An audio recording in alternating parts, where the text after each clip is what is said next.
You know those stories people tell about billionaires, how they toss around money like confetti and make ordinary lives spin? This one didn't start with fireworks. It started with a rectangle of matte black titanium, no limit, no mercy, held between two fingers that had never known a day of doubt. "I'm serious, Elena. Anything you want." That's what Adrian Cross said. Billionaire. Founder. The kind of CEO whose name appears on the stock ticker and in breathless conference calls where people whisper his first name like it's the weather. Adrian. He stood by the floor-to-ceiling windows of the 38th floor, the city stretching out beneath like a circuit board. Morning sun scattered across the river. The world looked organized from up there, tidy, efficient, like a spreadsheet that finally balanced. Elena didn't reach for the card. Of course she didn't. She tugged at the sleeve of her blazer, the cheap thread catching a little on the seam. She was the assistant, the one who could rearrange an entire calendar while answering texts from legal and logistics and miraculously remembering which investor preferred sparkling water with lime, not lemon. The one who never said no, not because she didn't have boundaries, but because she understood consequences. "It's a test?" she asked, carefully, like the floor might turn to glass and drop her straight through. Adrian's smile was the kind people took photographs of at gala dinners, open, clean, almost boyish. Not a single streak of doubt. Call it a thought experiment with a credit limit. Except this one doesn't have a limit. He flipped the card in his hand. It made a soft, dense sound one she felt in her teeth. "Take it. Spend it. Whatever you buy is yours. Whatever you do with it is your choice." She should have said, "Thank you." That's how these moments go in other people's stories. Gratitude, a dash of disbelief, then a tasteful purchase, a happy ending that fits in a single Instagram caption. But Elena had learned to study offers the way a street kid studies traffic, who's really moving, who's stopping, who's pretending. She let the question breathe. "Any rules?" she asked. Adrian raised a brow. "Rules? Yeah, hidden strings. Brand photo ops. You want me to write a LinkedIn post about your bold leadership?" Elena's voice held that half-tilt of humor she used when VP types were 30 minutes late and asked if she could squeeze in 8 more meetings. She kept it light because she refused to apologize for her existence. The CEO's smile slipped, then returned like a plane correcting midair. "No strings," he said. "You don't owe me a post. You don't owe me a thank you. You can quit after if you want to. You can buy a plane ticket and never come back. I won't send security after you." He didn't blink when he said it, and that more than the black card made her uneasy. Because people who promised limitless freedom either meant it or they were testing whether you'd chain yourself without being asked. Behind him, the office floor hummed. Assistants crossing in soft sneakers, engineering managers whispering about a bill that kept throwing 500 seconds. Sales on mute, mouthing numbers like prayers. It was a Tuesday, the day the city looked most like itself. On the 38th floor, every decision carved new grooves in other people's days. Elena had been here 9 months. On day 1, she learned the server with the best coffee and the side entrance that security didn't love, but would let you use if you smiled and asked about their kids. She learned the rhythm of board weeks and earnings calls and how Adrian toggled between relentless and radiant depending on whether he needed to persuade or prosecute. She learned that the company treated inconvenience like an enemy to be crushed unless the inconvenience wore a badge that said contractor, support, or assistant. Then it was a good learning moment. What do you do when the most powerful person in your building hands you a magic wand? If this were a different story, Elena would have grabbed the card, sprinted to Fifth Avenue, and filmed a 12-minute unboxing.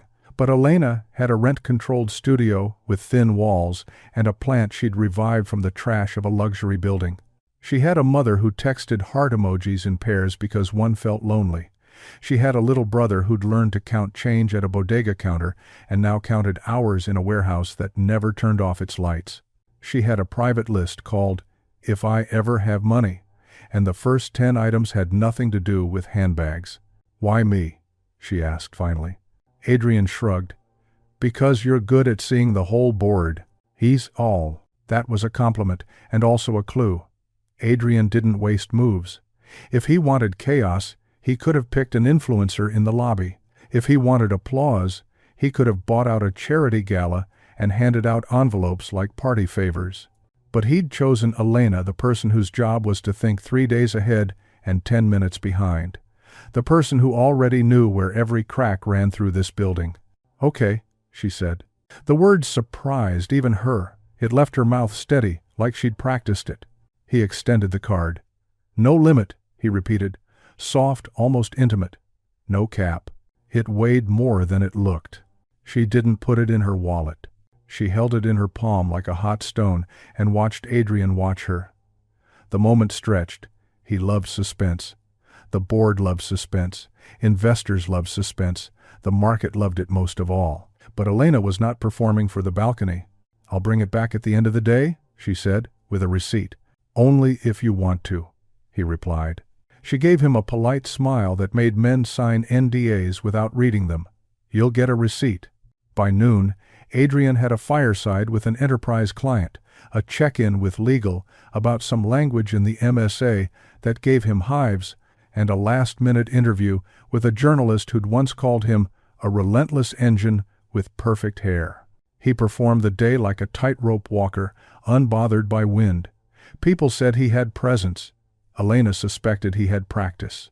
She did the job because that's who she was, then rode the elevator down with the black card in a plain, zipped pouch.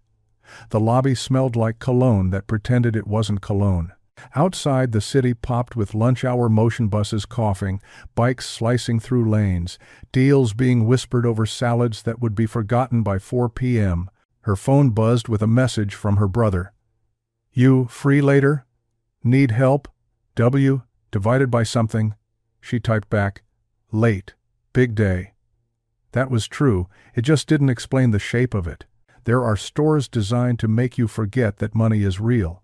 The heels are 1/8 of an inch higher, the rugs have a fiber count, the music doesn't crowd your thoughts. People who shop there wear their afternoon like a well-trained dog. Elena walked past them and kept walking. She had 3 stops in mind and none of them sold handbags. Stop 1. The corner community center that had outgrown itself 3 times without ever moving, because rent was a thundercloud that waited patiently over every bright idea. Elena had volunteered there in college ESL nights, tax prep Saturdays. Last month, their after-school program had posted a list of "we need" items with numbers in the margins that made her heart pinch. Laptops, Wi-Fi hotspots, noise-canceling headphones for kids who shared rooms with brothers and sirens. She could call Adrian's PR team and turn this into a photogenic partnership. She could dress it in synergy, pitch it to a glossy outlet, make it a campaign fit for a broad niche of tech for good fans. Or she could just do it. The director, a woman with joy in her eyes and exhaustion in her shoulders, blinked when Elena sat down across from her. "We're not a vendor," she said, misunderstanding. "We don't do corporate discounts." "I am. I'm not here on behalf of anyone," Elena answered. "I'm here because you put up a list. What's the fastest way I can fund it without making your life harder?" The director laughed in that way people do when relief is a surprise visitor. "Checks clear slower than card swipes," she said. "But card swipes trigger questions, and then audits, and then, I don't want your life to get harder either." "It's my day for questions," Elena said. "Let's make it easy." They made it easy. She used the black card to purchase a package from an education tech supplier who knew the director by first name, with delivery scheduled for the next morning. The total made the sales rep say, "Whoa," and Elena watched her own hands relax, like her bones had been bracing for permission they didn't need. A teen with a backpack frayed at the straps wandered past the office door, humming something chart-topping and hopeful. It hit Elena like a small weather change. That kid wouldn't know her name tomorrow. Perfect. The point wasn't credit. The point was homework not done on a phone screen in a hallway where the light flickered. Stop 2. A clinic that treated the uninsured and the too insured to afford care. The receptionist wore a sunflower pin and greeted Elena like a cousin. The waiting room was half toddlers, half construction workers with bandaged wrists, all watching the same cooking show without sound. The clinic's administrator explained that they were stuck. Premium due next week, donations low, a piece of diagnostic equipment down because a part had broken, and the vendor insisted on a service package Elena could only describe as predatory. There are two kinds of power, the kind that buys and the kind that refuses. Elena bought a year of the clinic's premium because one stable year can be a bridge, and then called the vendor, told them a national newspaper would eat them alive if they didn't sell the part at cost by end of day, and cheerfully spelled the reporter's email address for them. The part shipped at 3:17 p.m. She used the card. She used her voice. She did not take a selfie. Stop 3. A building that didn't look like a building, more like a promise someone was struggling to keep. A row of single-room occupancies. The paint flaking in the exact way paint flakes when a city decides a neighborhood is a future museum of regret. Elena climbed to the 3rd floor, the smell of someone's dinner rising like a memory. She knocked on 3B.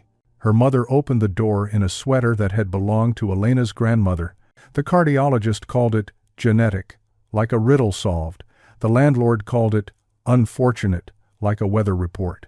Elena called it Tuesday and brought groceries and antibacterial wipes and the kind of flowers that look like they're laughing.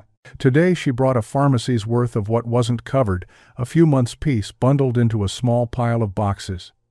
She didn't tell her mother where the money came from. Her mother didn't ask. Eat with me, her mother insisted, and Elena wanted to say yes. You always want to say yes when the person you love asks for something small. But she had one more stop, and it scared her more than the others. On the way out she passed Mr. Huang, who fed pigeons at 6 a.m., and had once returned her lost phone, wrapped in napkins like a rescued bird. He nodded hello. She nodded back, then paused. "What's the thing you need that nobody asks about?" she said. Mr. Huang blinked, surprised by a question that cut left. He thought, then said, "Thick socks, in winter." Elena wrote a mental note so loud it felt like a bell. She checked the time. 4:12 p.m. She had to make the last stop before 5, not because a store would close, but because a person would. Back at the office, the 38th floor glowed with the golden hour charm that made even exhausted people look cinematic. Adrian stood with his hands in his pockets, listening to legal explain a clause in the MSA he'd called a landmine with a smiley face. He saw Elena and excused himself. "How's your day?" he asked, cheerful. The way a magician smiles right before the final reveal. "Productive," she said. "I'll bet." He tapped the card pouch in her hand. "Did you have fun?" Fun. Elena wanted to smile at the word, to turn it into something harmless. But fun wasn't the shape of entering a clinic and seeing a father trying to hide. He was scared. Fun wasn't watching a director pretend she didn't count minutes when a delivery truck was late. Fun wasn't the voice in Elena's own head tallying numbers like votes in a very small, very serious election. "I spent it," she said. "Good." Adrian lowered his voice conspiratorially. "What did you get?" She handed him the receipts. Not a neatly bound presentation, not a glossy list of brands, just receipts, addresses across neighborhoods that didn't make it into financial models, line items that never trend on social. He didn't take them at first. Maybe he didn't expect paper. Then he did 1, 2, 3, like cards from a deck that refused to do tricks. Community Center Tech Package, he read.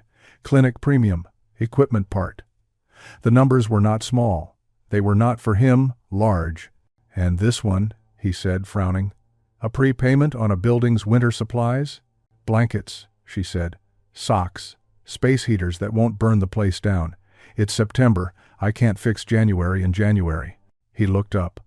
For a heartbeat, there was nothing in his face. No branding, no blueprint. Just a human realizing the shape of another person's math.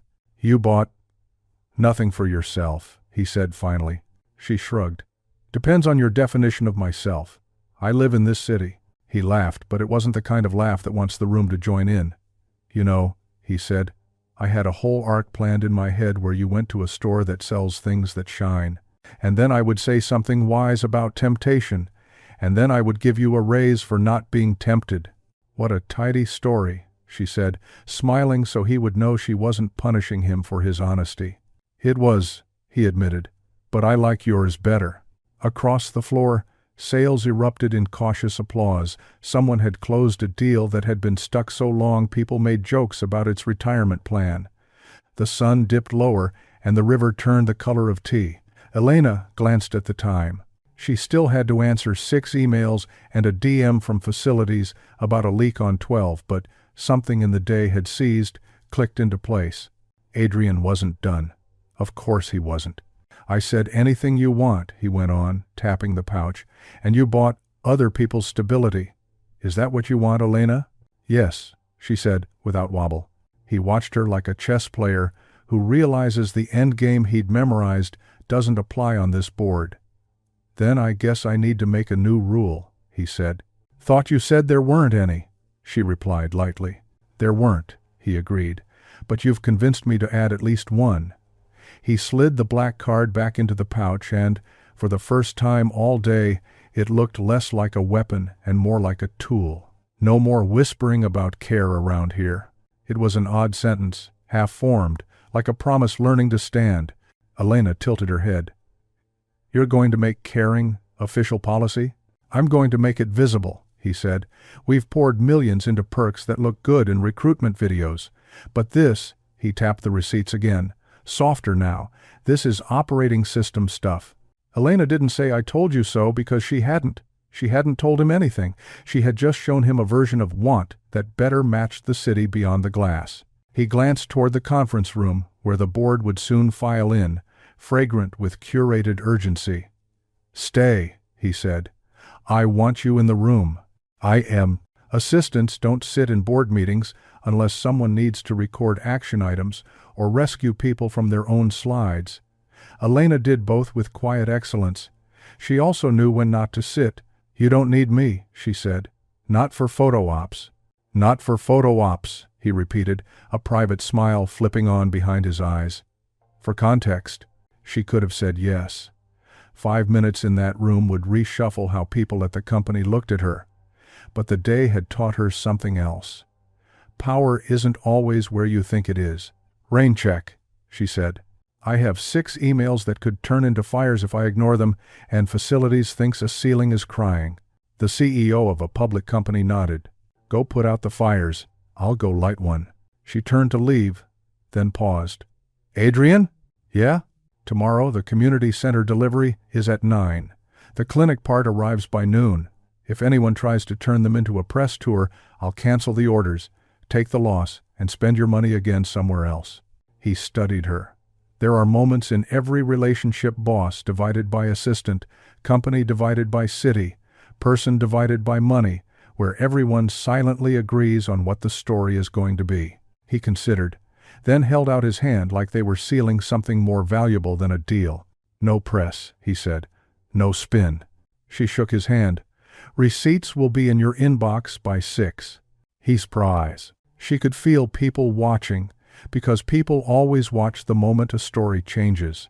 At 5:07, while Adrian headed into the boardroom with legal and a deck that had been a battlefield an hour earlier, Elena slipped into a quiet stairwell, dialed her brother, and said, Okay, I've got 10 minutes. What do you need? He laughed, relieved. Only 10? Don't be greedy, she teased. Fine, he said.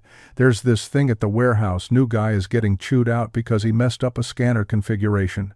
I was wondering if you could, I don't know, tell me what to say to the supervisor? You're the queen of supervisors. She smiled.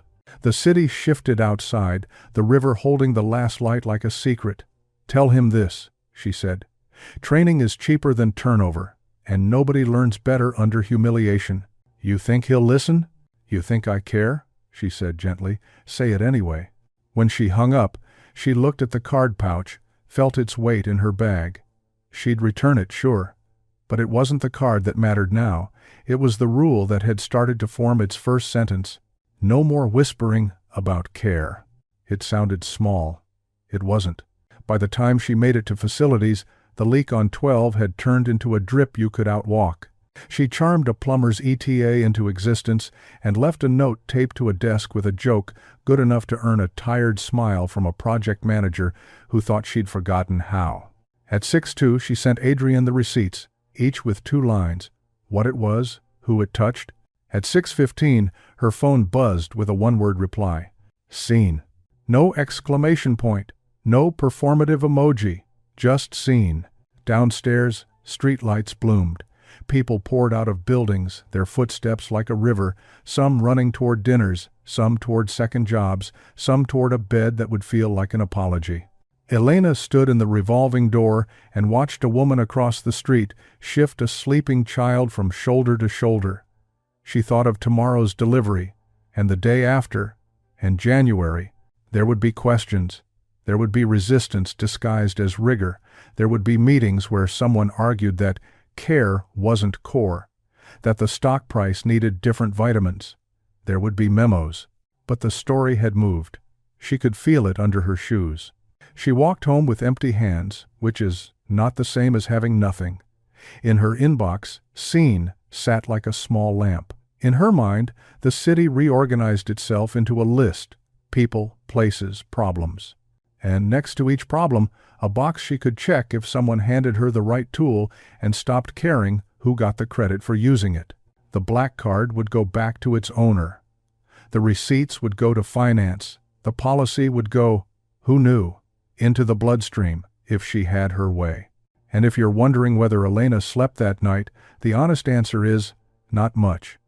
Because the thing about turning a day into a hinge is that you can feel the door swing long after the room goes dark. Here's the thing about big declarations. Day 1 feels heroic. Day 2 asks for receipts. By 8:12 a.m., no more whispering about care had its first leadership thread. The replies wore suits. Love the spirit. Define care operationally. From ops. What does visible mean in policy? From legal. Finance dropped. Accountability. Equal parts hug and warning. HR asked for a working group. Because of course. Elena was already in the lobby signing for a delivery, the community center's tech package. She'd been thinking since last night's one-word reply, seen. If care was going to be visible, it had to be measurable. And if it was measurable, someone would try to game it. Adrian found her by the turnstiles. Morning. We're already famous. Internally or externally? Internally for now. Board at 10. I sent a late-night note. Care is infrastructure, not PR.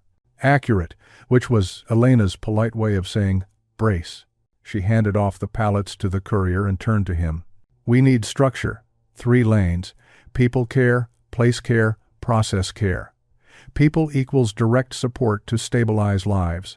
Place equals the neighborhoods and buildings we touch. Process equals calendar and policy changes that stop burning people out. Adrian perked up. Leaders love clean boxes. And how do we keep it from becoming a handout buffet? We don't call it charity, she said. We call it stability. We pilot, we meter, we measure. Bester. Legal pinged.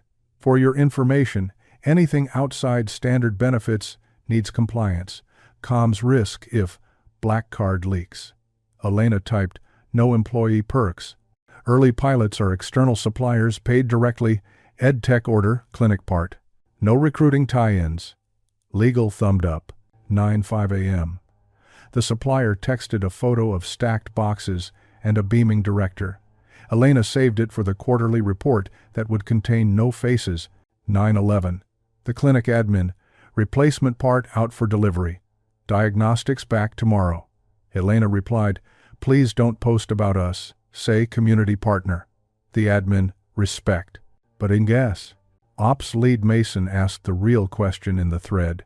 If care is visible, is it on the calendar or crammed into lunch breaks?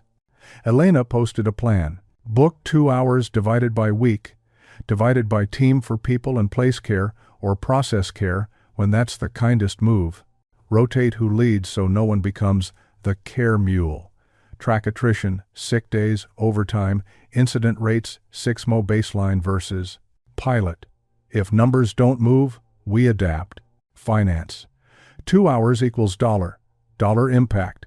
Quantify. Adrian. Approved pilot. 45 days. Treat this as stability investment. Templates appeared. HR published care blocks. Elena felt her ribs loosen. Board time. You don't need flamethrower energy, she told Adrienne. Say 3 things. 1. This formalizes good leadership. 2. It's a bounded pilot with metrics. 3. It reduces volatility. He grinned. You make it sound like I had a plan. You did. You just didn't know it had columns. In the boardroom, leather, glass, and a faint smell of permanent marker, Adrienne led with those 3 sentences, then opened a slide labeled Stability Hypotheses, People Divided by Place, Divided by Process. Questions came like polite knives, budget, scope creep, opportunity cost, niche. Who chose where the first dollar went? A silver-haired director asked. Elena, Adrienne said. Eyes shifted. Elena kept her voice level. High leverage, low PR plays we could execute in 24-48 hours without creating dependency. After-school ed tech for capacity. Clinic diagnostic part to unblock care. Prepaid winter supplies for the SRO where some hourly workers live. Metrics, attendance, throughput, incident reports there, attrition, sick days, overtime here. If it flops, we stop. If it works, we codify. Silence the thinking kind. The chair. Approved. 45 days. Weekly 1-pagers. Elena, include how care time fits production. She nodded. No one asked for a billboard. Back on the floor, reality snapped its fingers. Facilities. Leak on 12 got worse ceilings crying. Elena rerouted a client walkthrough, bribed an emergency crew with cafeteria vouchers and gratitude, and designated Conference B as sanctuary. Naming places helps people treat them kindly. Kelsey, a senior PM, DM'd, Love the idea. My team is drowning. 2 hours is fantasy. Elena called. Tell me your week. After the venting, for 2 weeks your care block is process care. Use it to kill the QA bottleneck, eating your Saturdays. Report back. 1 condition. Don't turn the 2 hours into more tickets. Kelsey almost laughed. Deal. Then she posted publicly. Using care block to nuke a bottleneck might be the most loving thing we do for the product. Culture tilts when the right person says the obvious out loud. PR flagged a tweet.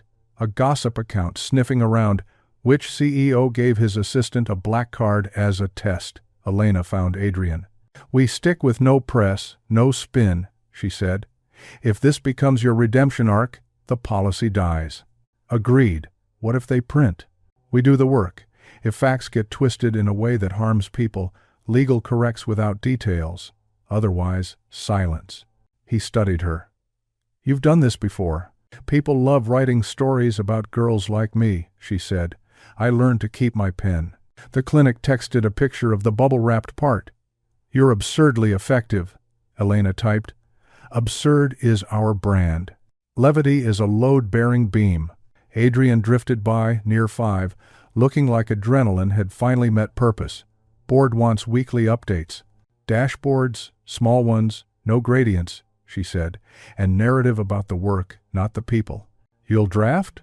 I'll draft. You'll sign. He lingered. Muralists coming tomorrow to look at the lobby. You said, river blue.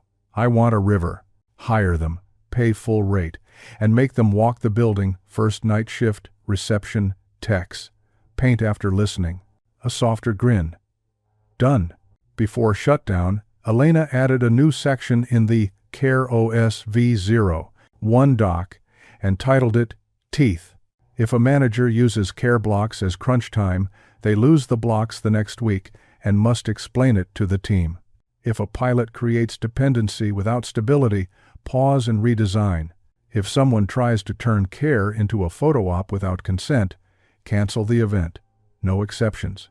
If a teammate mocks someone for using care time, they owe a public repair and run the next 2 care blocks. Mason from Ops, public repair clause is spicy. HR translated, team-level repair. Good. You can't spreadsheet your way to dignity. You need norms that bite. She packed up. On the way out, Elena stopped before the blank lobby wall. A river would be nice later. First, pipes. Outside, the city did its nightly costume change. A bus exhaled. A kid held his mom's hand, asleep on the move. Elena felt the small proof of the day like a smooth stone in her pocket. Boxes on their way to kids who would finally do homework on keyboards, a clinic's diagnostic room thawing back to life, a PM choosing rest over martyrdom, a leak with a contractor en route, a board that surprisingly said yes. Tomorrow would bring the muralist with questions, an investor asking for a footnote to be softened, a manager wondering if care could be deferred until after launch. Elena would repeat herself with calm verbs and numbers that told the truth. No press, no spin. Care as operating system, not ornament. Rules with teeth can bite the hand that makes them, but they also defend what matters, and when a place finally understands that difference, you can hear it, the click of a culture learning to close around the people inside it like a hand, not a vice.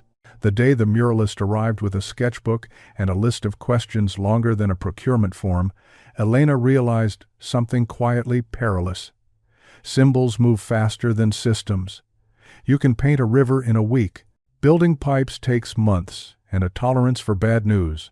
By 8 a.m. coffee in one hand and the Care OS V0, one dock in the other, she joined a working session that looked like a support group for spreadsheets. Mason from Ops, Kelsey from Product, Priya from HR, a finance partner named Jonah who had the kind of face that always looked like he'd just found a rounding error, and legal dialing in with the familiar caveat, "This is not legal advice until we say it is." Agenda, Elena said. Pilot guardrails, metrics clarity, and the uncomfortable part, what happens when care collides with deadlines. Jonah tapped a pen. And budget, he added, almost apologetic. The board blessed a 45-day pilot, not a blank check. We're not blank checking anything, Elena said. We're routinizing stability. Pilot has 2 external sites already moving. Internally, the care blocks are time, not cash. Kelsey lifted a hand. Cynical question that I actually need answered. If my team uses its 2 hours to fix the QA bottleneck, does finance count that as lost productivity or process improvement? Jonah could have gone either way. He chose a third lane. Depends on the outcome delta you can show. If the 2 hours cut bug escape by 20% and shortens lead time, I'll call it a win even before we see attrition impact. Mason grinned. Finance with a soul. Noted. Legal cleared their throat. We just need doc hygiene. Don't record health status, protected info, or anything that would amount to building a shadow HR file under the blanket of care. Receipts and outcomes, Elena said. Never people's private matters. If names appear, they appear with consent and for logistics only. Priya from HR leaned forward. And norms. People won't use care time if they think it's a trap. We can publish a do divided by don't list. Do. Fix a burnout pattern, mentor, community work, join building walks, Elena offered. Don't. Catch up on Jira tickets and call it love. They all laughed, the tired laugh of people who had watched self-care get eaten by a calendar invite labeled self-care. Her phone buzzed a text from her brother. Boss approved shadowing for the new guy. You're officially scary. She typed back, I'm officially persuasive. Hydrate. The muralist arrived with the curiosity of a journalist and the gentleness of someone who had painted in rooms where grief still hovered. He wore paint on his shoes like punctuation. I'm not here to make a screensaver, he said to Elena and Adrienne. If you want a river, I need to know where it floods. Start with night shift, Elena said, and sent him with a facilities guide who knew which elevators misbehaved and which stairwells stayed warm in winter. Symbols first, yes, but only if they listened. At 10, the first stumble of the pilot arrived with an email titled Unintended Consequence. The community center had opened their shiny boxes, then discovered their building's Wi-Fi couldn't handle the load. Half the laptops stalled, frustration spiked. A volunteer texted Elena a photo of 3 kids reading offline books in a corner, the new computers blinking like stubborn planets. Mason saw the email the same minute she did. I'll go, he offered. Together? Elena said, grabbing her coat. We fix it and learn the right lesson. On the way down the elevator, Mason said what people think they're not supposed to say near policy. What if this pilot teaches us we're not the right kind of company to do this? Elena smiled without teeth. Then it will have taught us something true. I'd rather be a company that knows its limits than one that confuses a press release for a spine. The community center felt like a heartbeat with walls. Kids everywhere, staff moving like practiced improvisers. The director Marisol met them with gratitude and apology braided together. "We didn't want to bother you," she said. But the network wheezed when the kids logged in. "Our donor router is possibly from the Jurassic period. Here. Can we see the closet?" Mason asked, already rolling his sleeves. In a narrow, dusty space, they found a tangle of cables that looked like a bird had attempted a nest, a router whose brand no one had seen since college, and a sheet of paper that said, "If it blinks, it means life," in marker. Mason turned to Elena. "Two options. Call a vendor and pay now, or we do the scrappy version. I drive to the big box store. We buy 3 modern routers and a mesh system, and we set it up ourselves. We'll still need a proper ISP plan upgrade by month's end." He excess. Elena pictured the budget line that would make Jonah wince, and the kids whose patience would be spent by the time a vendor could produce a quote.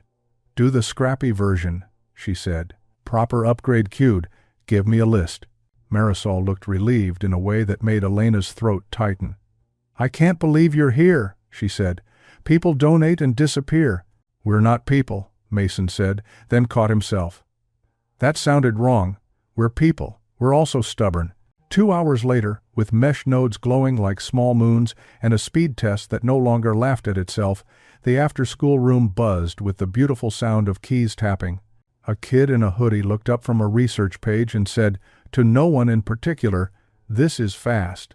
The way kids once said, "This is magic." Elena took exactly 0 photos. She wrote down serial numbers, times, and one line under lesson. Hardware without bandwidth is hope with lag. When they got back to the office, Jonah was waiting with a spreadsheet and an expression that suggested he'd used the time to invent a constraint none of them would like. "We need to talk about classification," he said. "Of what?" Mason asked, drinking from a water bottle like it owed him money. "Everything," Jonah said. "External spend is in a safe bucket for now. But internal care blocks, if teams book 2 hours and use them for process fixes, is that care or a continuous improvement? If they do a volunteer block at the community center, is that CSR or pilot ops? The board will want clean boxes. Audit will demand them." Elena set her notes down. "We're not splitting a hair just to make a color-coded pie chart look pretty," she said. "But we can be specific. Care blocks that change how the work works equals process care OPEX, costed to team.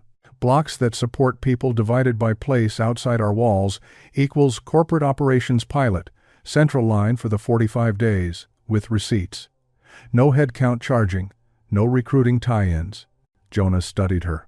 "This is the part where I remind everyone that centralizing anything makes it look like a new program with a sponsor and a banner." "Then don't give it a banner," Elena said. "Give it a ledger." He almost smiled. "You write like someone who's fought with a procurement portal." "I have scars," she said. Kelsey peeked in with a nervous energy that always arrived with double-booked calendars. "Quick update," she said. "We used our care block to map the QAQ. We found 3 approvals that no one actually needs. If we kill them, we save 6 hours a week, even before we fix the tooling." "That's the report I want," Elena said. "Care block used, obstacle removed, time returned to the calendar. Also, document who it touches." Kelsey frowned. "What do you mean, who it touches?" "List the humans affected, not just the metrics," Elena said. "QA analysts who won't have to log in on Sunday, contractors whose billable hours won't be wasted, the client team that won't build a slideshow about risk because we're late." Kelsey wrote as fast as she talked. "Got it. Who, not just what." "Numbers learn how to care when you add names," Elena said, and watched Jonah wince at the word names before she amended.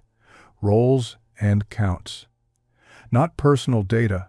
Calm down, finance." He put a hand over his heart. "You see me. All these scry. They were halfway to something that felt like a drumbeat: receive, respond, measure, adjust, when PR sent a hot potato email. Gossip post published.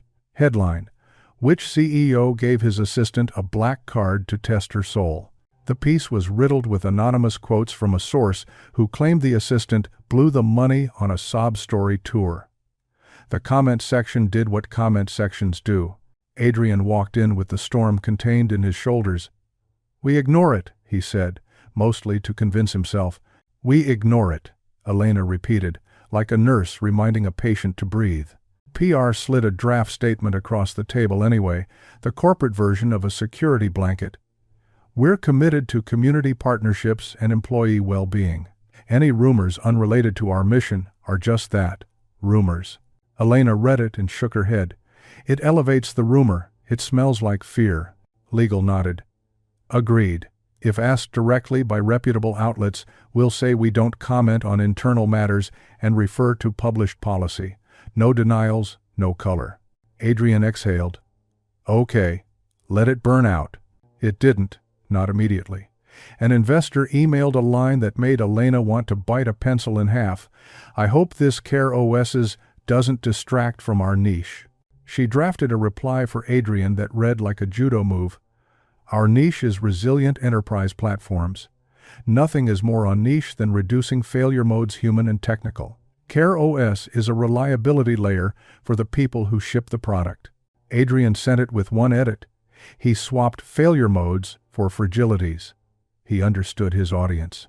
That evening, Elena took the train to her mother's building with a bag of groceries and a thin, steady fatigue that felt almost clean. Mr. Huang was in the hallway taking inventory of the world the way retirees do when they've decided to outlive 3 more winters. "You asked about socks," he said, delighted, as if the topic itself were a friend who'd just returned. "The good kind is thicker at the heel." She wrote down the brand he swore by. Her mother opened the door, the scent of ginger and scallions warming the air.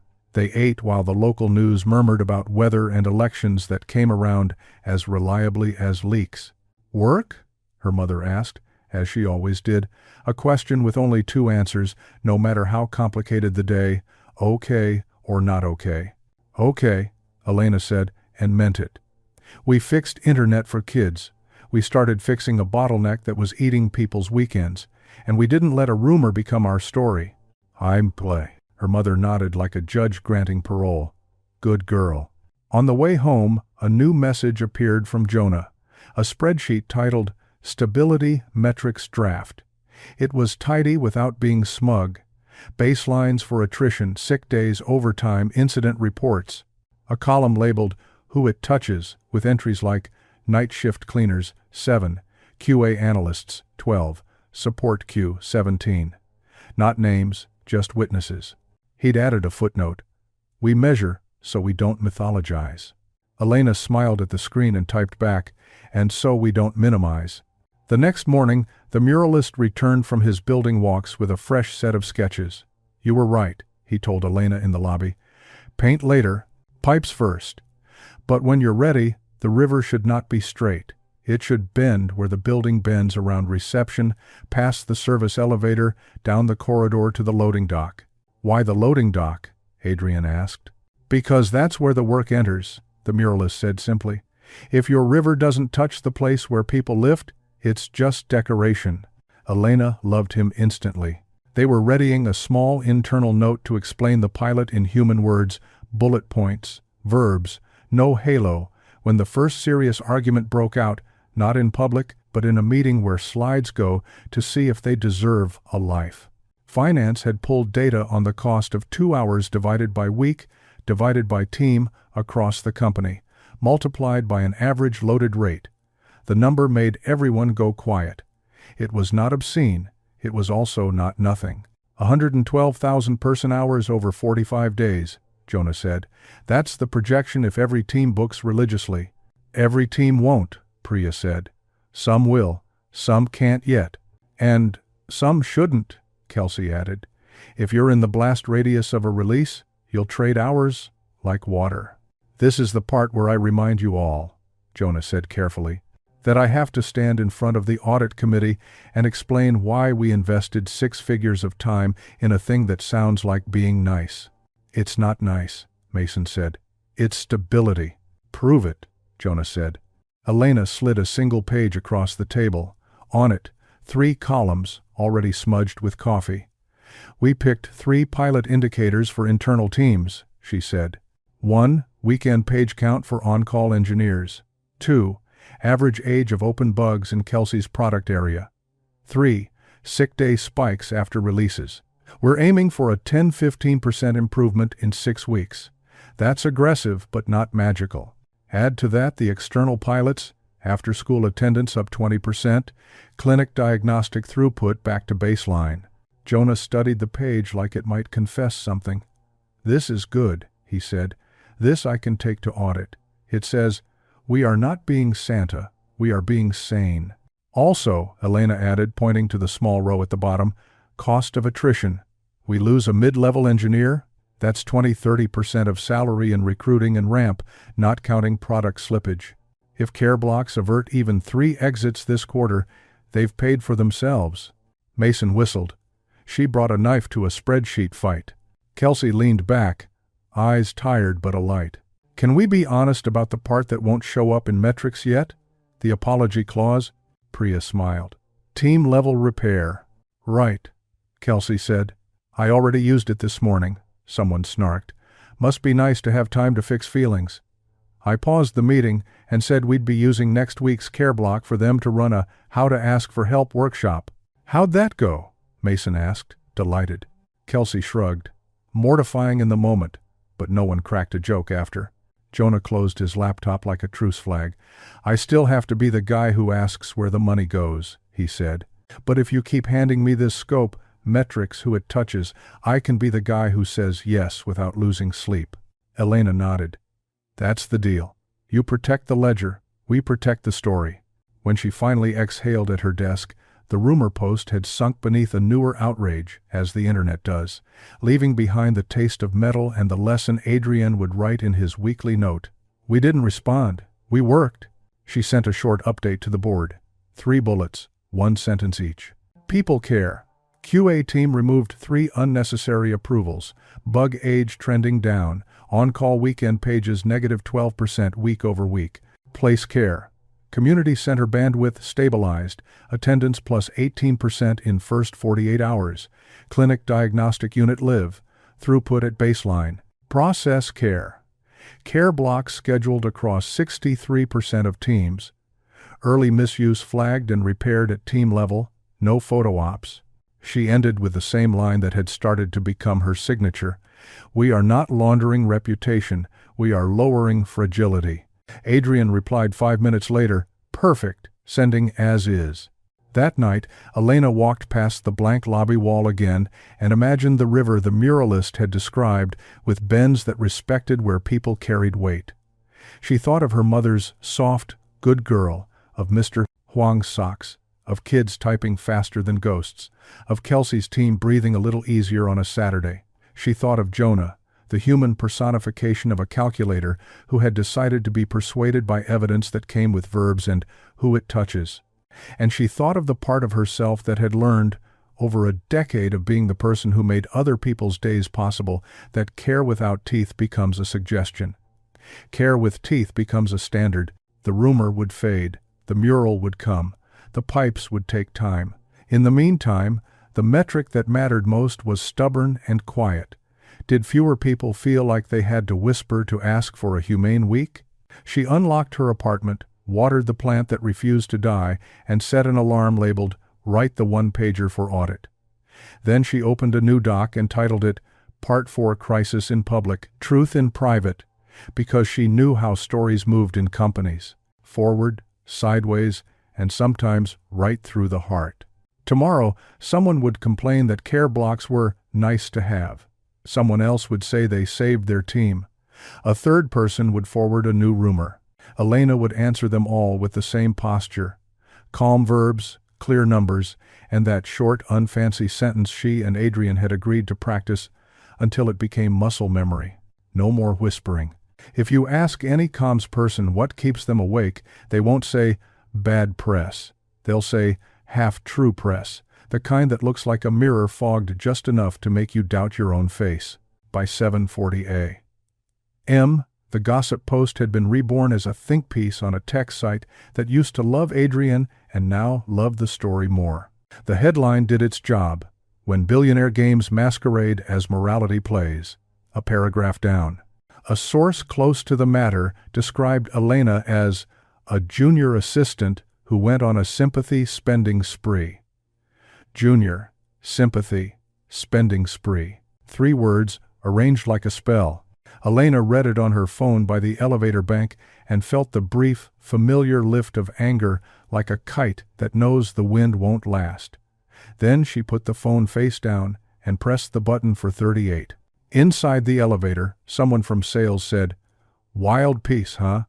in the tone people use when they want to bond over a scandal but aren't sure where you stand. Elena gave him the smile she reserved for harmless gossip and not a syllable more. The leadership channel was a controlled burn. PR had posted a summary. Legal had stacked talking points that weren't quite talking points, and HR had reminded everyone that dunking on journalists in public was not, and never would be, a core competency. The only sentence from Adrian was 2 words: hold steady. He found Elena at her desk with a cup of coffee and the spreadsheet she and Jonah had started calling the stability ledger. "Hey," he said. "Hey," she said back. "Are you okay?" She considered. "I'm not surprised," she said. "I'm also not a storyline." He nodded at the ledger. "Then let's write something no headline can eat." PR floated 2 options in their war room 5 minutes later. Option A: join the conversation with a Medium post called Care Not Optics, full of human words and tasteful photos of the community center's boxes waiting to be opened, no faces. Option B: a single paragraph press line. "We don't comment on internal experiments. We're piloting measured changes to reduce human fragilities in our operating model." Legal liked B. PR liked A with every muscle in their body. Elena listened, very still, then said, "A feeds the beast, B starves it. But if we starve it, we can't resent the growling. We have to do the work, and let the work be the only thing that grows." Adrian looked at her like she'd just said the truest thing in the room and made it sound obvious. "Option B," he told PR. "Send privately if asked. Otherwise, silence." PR flinched, because silence feels like helplessness to people who fight with words for a living. "Then we need a plan for the internal audience," one of them said. "People are reading, and whether we care or not, they're forming a story." "Internal is where story matters," Elena agreed. "We talk to our people. We don't deputize them into a brand war. We give them specifics so they aren't tempted to improvise." Adrian nodded. "All hands at 2. Not a rally. A reckoning." The morning turned ordinary in the way only a company can be ordinary at the eye of a storm. A vendor tried to upsell a maintenance contract they didn't need. Facilities pinged. Crying ceiling stabilized. Drywall tomorrow. Kelsey posted the first bug age chart with a shy green line curving downward. The clinic sent a 1-line update, "Diagnostics back online. We're full but not drowning," which Elena screenshotted and stapled to the mental wall where she kept reasons to ignore the internet. At 11:10, Finance dropped the first clean publication of the Stability Ledger into the working group. Columns, baselines, trends, the who it touches roll-ups. Jonah, who was allergic to adjectives, had added one: early. Early data, early wins, early misses. Early became a shield and a humility in 6 letters. "We can share this internally," he said. "It says we're a company, not a vibe." "Scrub the clinic line," Legal added. "No identifying info, aggregate only." "Always," Elena said. A DM popped up from comms associate Lily Young, precise, the kind of person who double-knotted problems. "Heads up, a reporter asked for your comment by name. I didn't give them anything, but they know who you are. I'm sorry." Elena typed back, "You did exactly right. Please forward any requests about me to legal. Also, please don't apologize for journalists doing their job."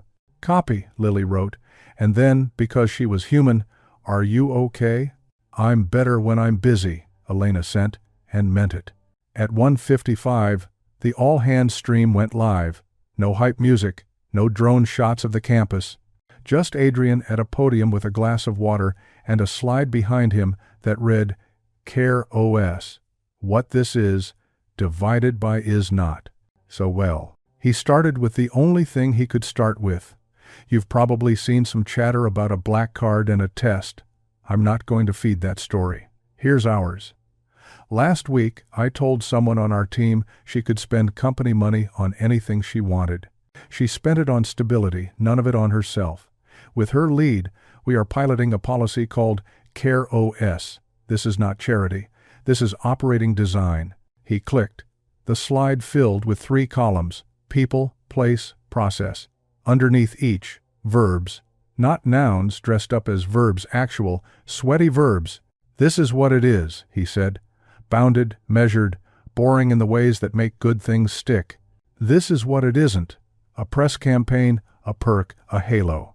He talked about the community center routers like they were a production incident, cause, fix, follow-up. He talked about the clinic part like an escalation closed. He talked about care blocks like time boxes in Agile. He didn't say Elena's name. He didn't say hero. He said stability and fragility and baseline and review.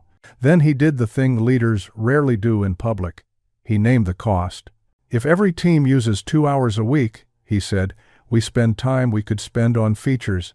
We believe we get it back in lower attrition and fewer emergencies. We will measure and report. If the numbers say stop, we stop. If the numbers say go, we codify. If the numbers say we're fools, we'll say we were fools and try something else. A question bubbled up from the Q&A scroll. Is this on brand for our niche? Adrian smiled, like somebody had tossed him a softball he used to fear. Our niche is building resilient platforms that enterprises trust. Human resilience is part of that. If your operators are brittle, your uptime is a lie. Another question. Are we allowed to use care blocks for process fixes, or does it have to be volunteering?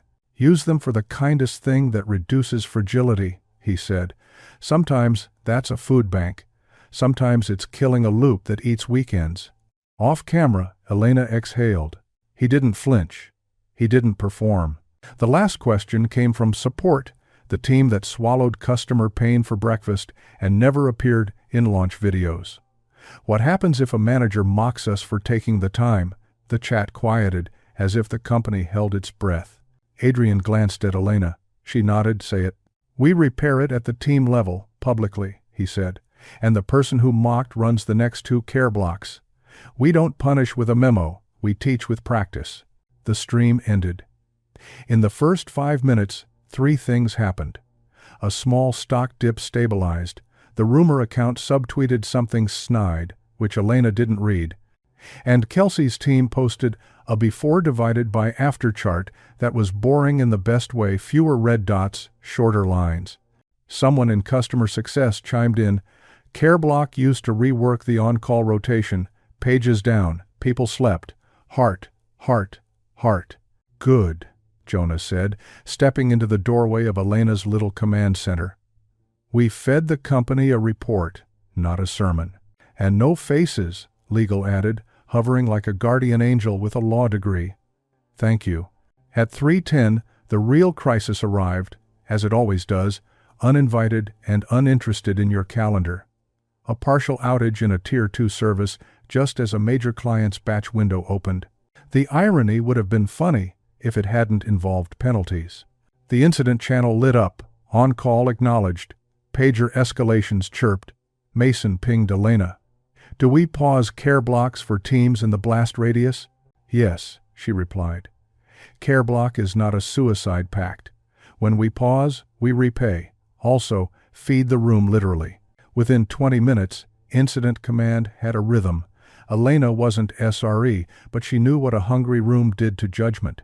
She ordered food without asking for approvals and routed facilities to clear a quiet room for after, because post-incident shakes are real.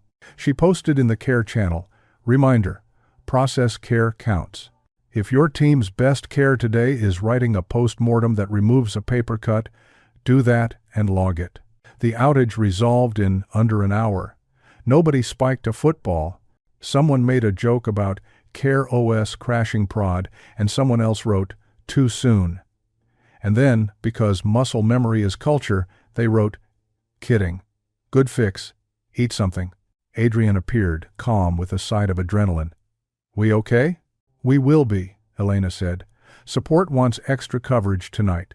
I'm moving care blocks from teams that finished early and making it optional overtime with comp days. Budget, he began. Inside the envelope, she said. We rob Peter to pay Paul, but Peter signs off and gets interest. He's an OA. He said mad. He laughed briefly, like oxygen. You're dangerous. I'm tidy, she said. Danger is your department. At 4:20, PR pinged again.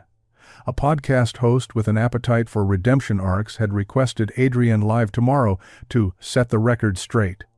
The booking was big eyeballs, investors, the whole machine. PR's faces said please. Elena shook her head before Adrian could answer. If you go, she said softly, it becomes about you. And if it becomes about you, it stops being about the system. He looked at the window, the city mirroring a sky that couldn't decide what weather it wanted. You think I should pass? Hey, Amite, I think the work is more persuasive than any story you can tell about yourself, she said. And I think you don't need a redemption arc, you need a release schedule. PR groaned in a way that meant they agreed and hated that they agreed. Adrian typed, thank you, not at this time, and the room sagged with relief you could only feel if you had ever said no to a stage and yes to a hallway. At 5:02, a different kind of problem knocked. A VP with a portfolio of shiny partnerships slid into Elena's office with a deck called Care OS X Brand Impact. The cover slide alone had gradients. We've had inbound, the VP said, foundations, influencers, even a sports team. If we lean in, this could be our CSR crown jewel. I'm talking splashy gala, limited edition merchandise, quarterly campaigns. No, Elena said, so gently it didn't sound like a fight. Care OS is plumbing, not confetti. If you hang banners on pipes, they burst. The VP blinked. People weren't used to assistants telling them no without a manager CC'd. You don't have the authority to make that call. I have the context, Elena said. If you want a campaign, build it around our existing education grant. Leave Care OS alone for 45 days. Then we'll have numbers and norms, and we can talk about how to talk about it if it's still worth talking about. And, the VP stared, calculating costs, benefits, whether to escalate. Adrian stepped into the doorway like a well-timed plot twist. Elena's right, he said, no campaign. The VP recovered with professional grace. Understood, they said, and left with their gradients intact. Adrian leaned against the doorframe. You just told a VP no. I told a parade to wait for a street, she said. We don't have one yet. He nodded. Thank you. For what? For making me choose the company over my ego, he said. Twice today. She shrugged like she hadn't just pivoted a CEO away from a podcast and a gala. That's what context is for. Our Tanbird asked here. Night fell in that late autumn way that turns windows into mirrors. Elena's brother called to say the new guy at the warehouse had learned the scanner flow and made his first joke. Her mother texted a photo of socks Mr. Huang approved brand with a caption that read, for winter's rudeness. The community center sent a list of kids who had showed up twice in a row now that the computers worked. No names, just counts, ages, time slots. The numbers looked like a small city deciding to bet on itself. Before leaving, Elena opened the stability ledger and added a line under process care. Post-incident, remove manual failover step SRE flagged, target by EOW, who it touches on call, 9. Client ops, 11. She forwarded the excerpt to Adrian with a subject line that would mean nothing to the outside world and everything to the inside. Fragilities lowered, internal. The reply came fast. Perfect. Add to the weekly. Also, board member C wants to cut the vanity sponsorship to fund Care OS line cleanly. Can we live without the rink boards? The rink boards were a high-profile sports sponsorship someone had justified years ago under brand awareness, and that mainly produced selfies. Elena smiled at the ceiling. "We can thrive without them," she typed.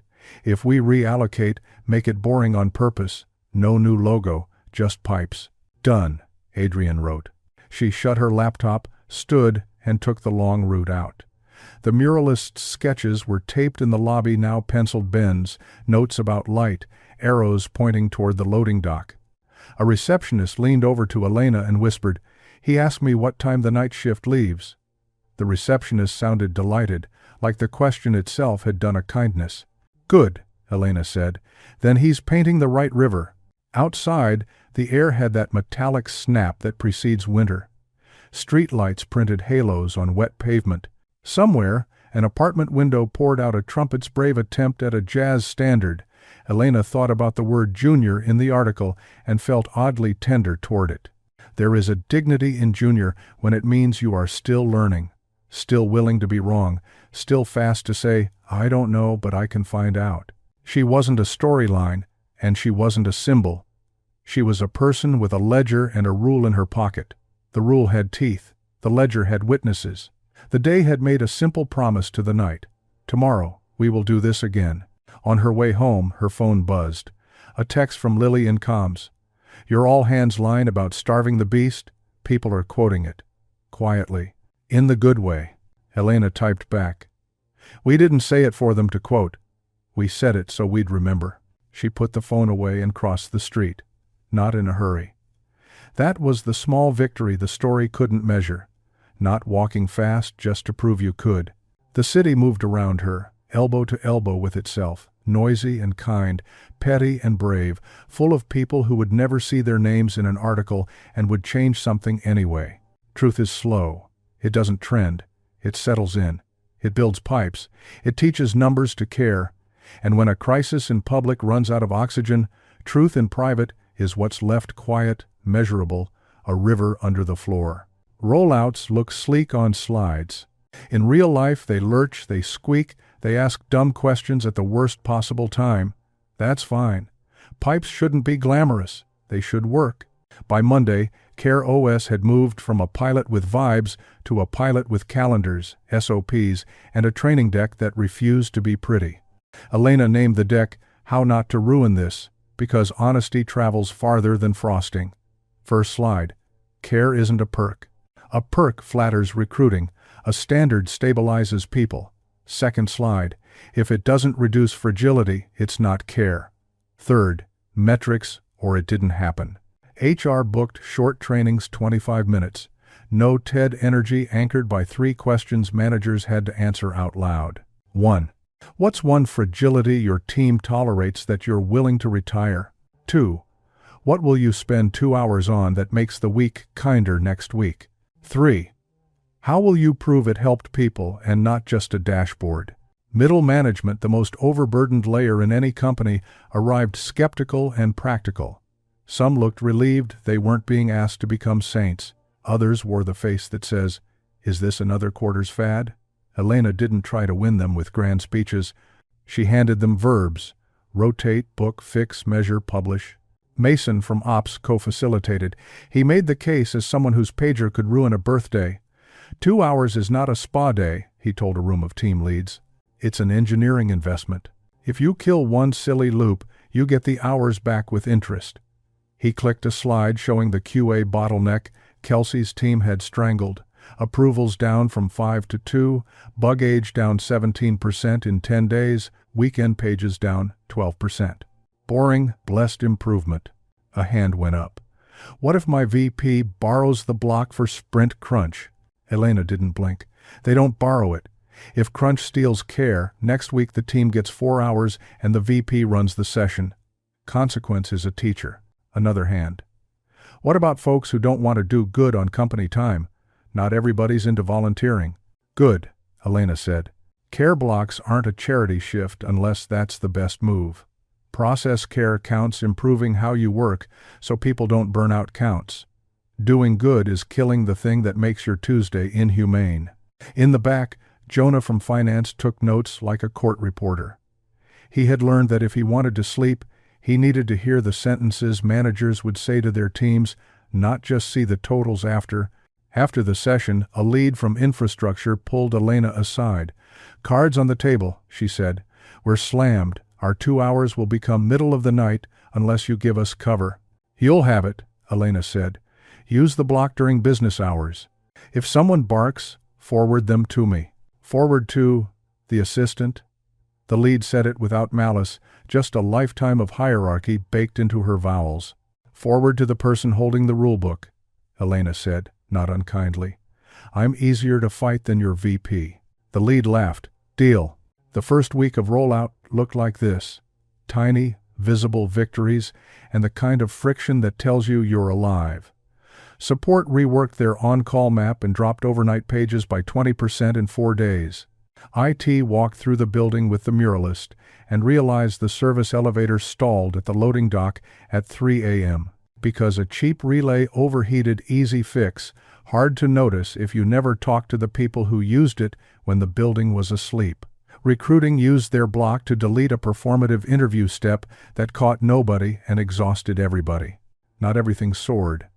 A sales pod used their care block for a pipeline cleanse, which was a poetic way to say selling. Elena called their manager and asked him to explain it to her like she was 5. He tried. He failed. "Next week, 4 hours," she said. "And you run it. Agenda due to the team by Friday. Title it, How We Stop Wasting Each Other's Time." He groaned. "You are relentless." "Heb."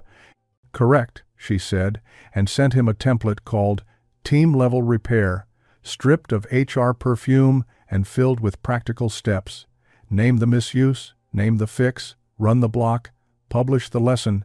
Elsewhere, a design manager wrote, "We used our 2 hours to fix our critique format. People cried less." That's the KPI. Elena added a second line below it.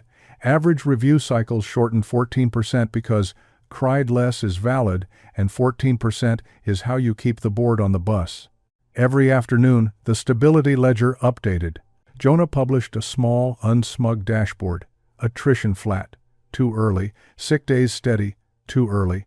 Overtime in Kelsey's product area down 9%, promising. After-school attendance plus 24%, squeal-worthy. Clinic throughput back to baseline. Hallelujah. Incident paper cuts, logged and removed. 7.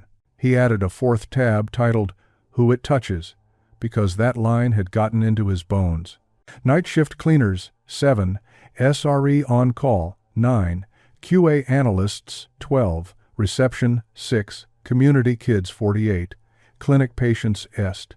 120, divided by WK. End quote. He sent Elena a DM.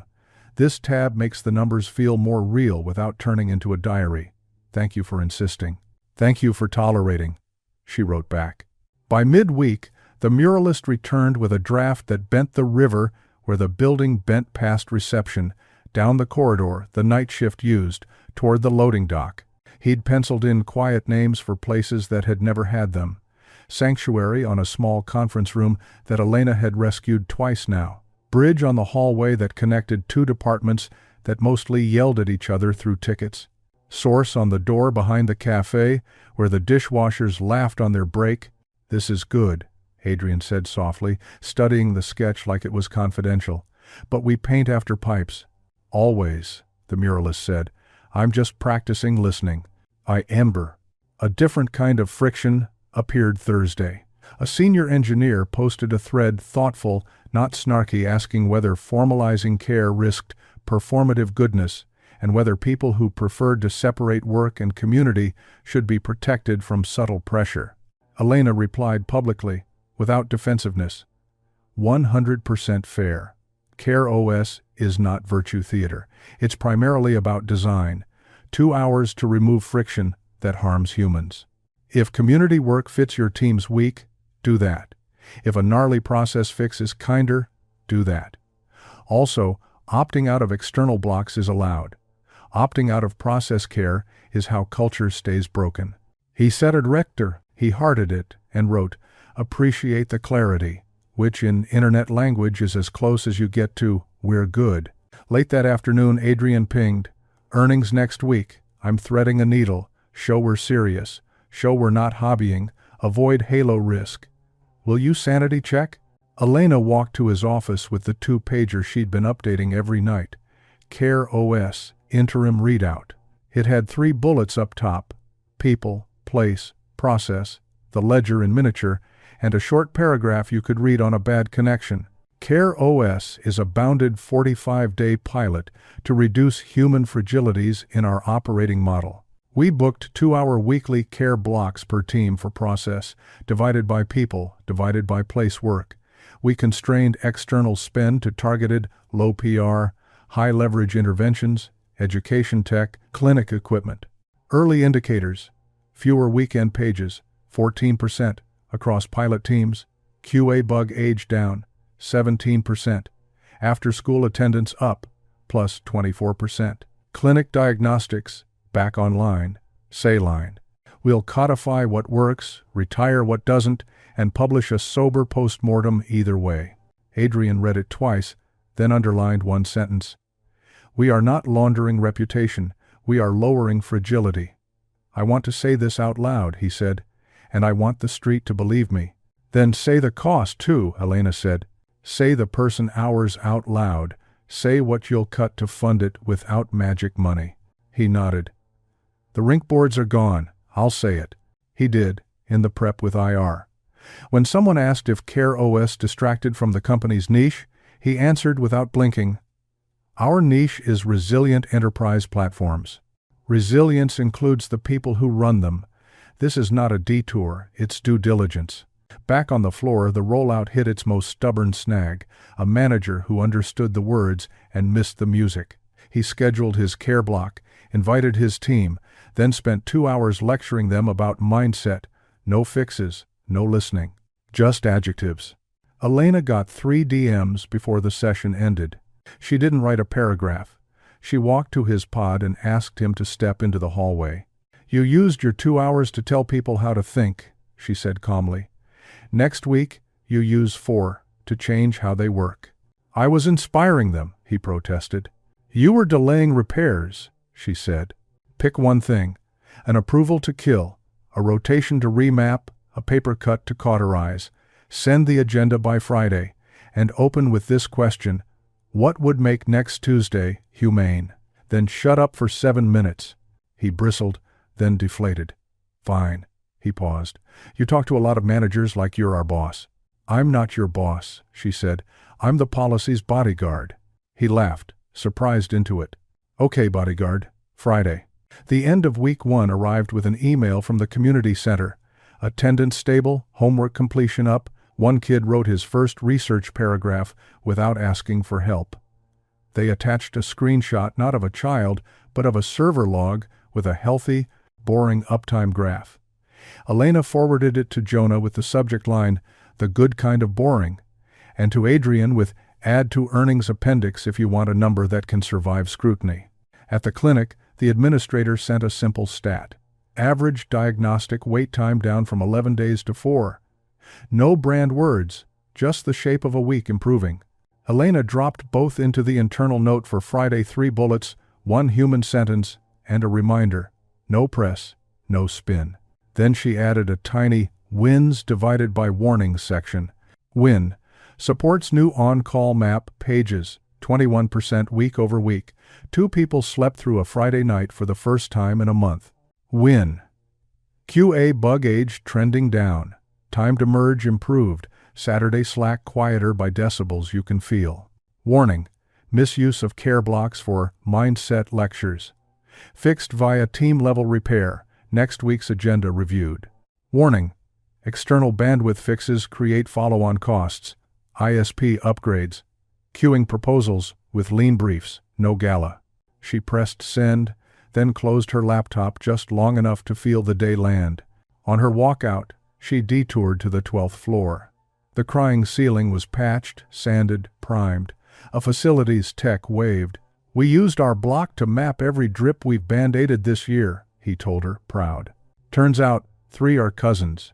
We're fixing the ancestor. Elena grinned. That was the sentence she'd been waiting to hear all week. Fix the ancestor. In the lobby, the receptionist pointed at the muralist's newest note on the sketch. River remembers floods. A small arrow aimed at the loading dock. Good, Elena said. Then it's not just pretty. He had Mike. At home, her brother texted a photo of a beat-up scanner taped with a label that read, "Retired with honors." Her mother sent a thumbs-up emoji, followed by the sock photo again, because repetition is a love language.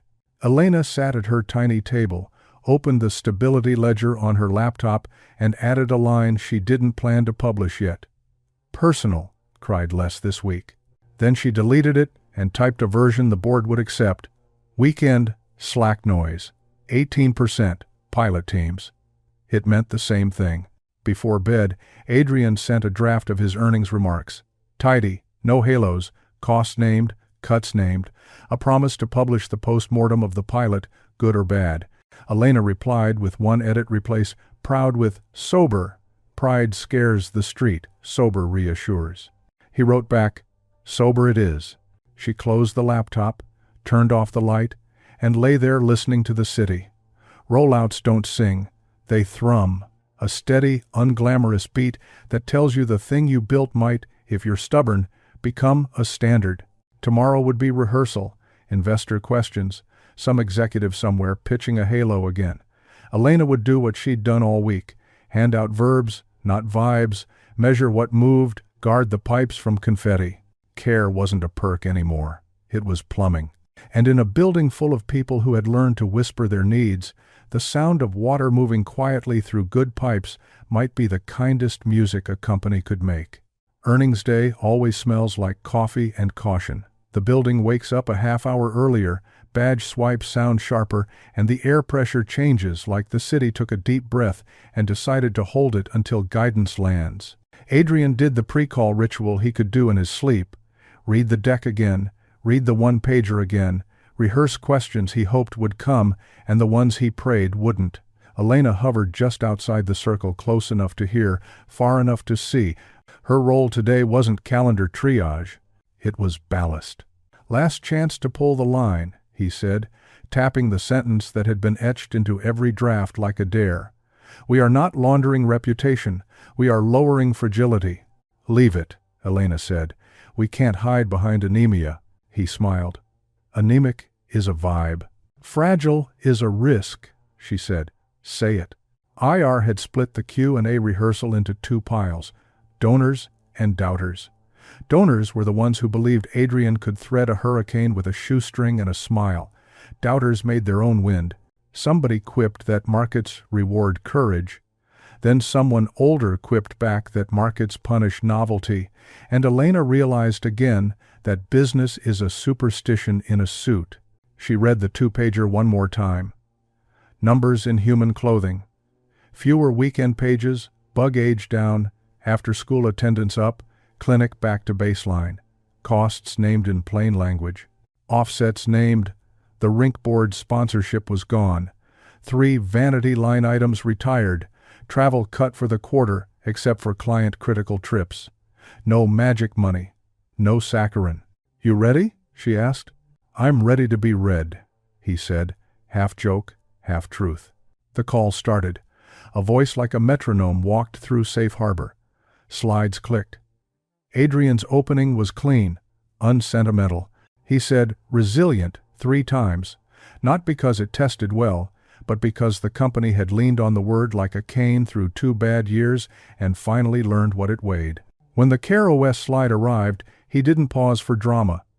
We're running a bounded 45-day pilot to reduce human fragilities in our operating model, he said.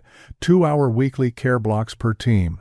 A small, targeted external spend focused on high-leverage, low PR interventions near where we operate. Early indicators are promising. If the numbers hold, we'll codify. If they don't, we'll publish the postmortem and retire the idea.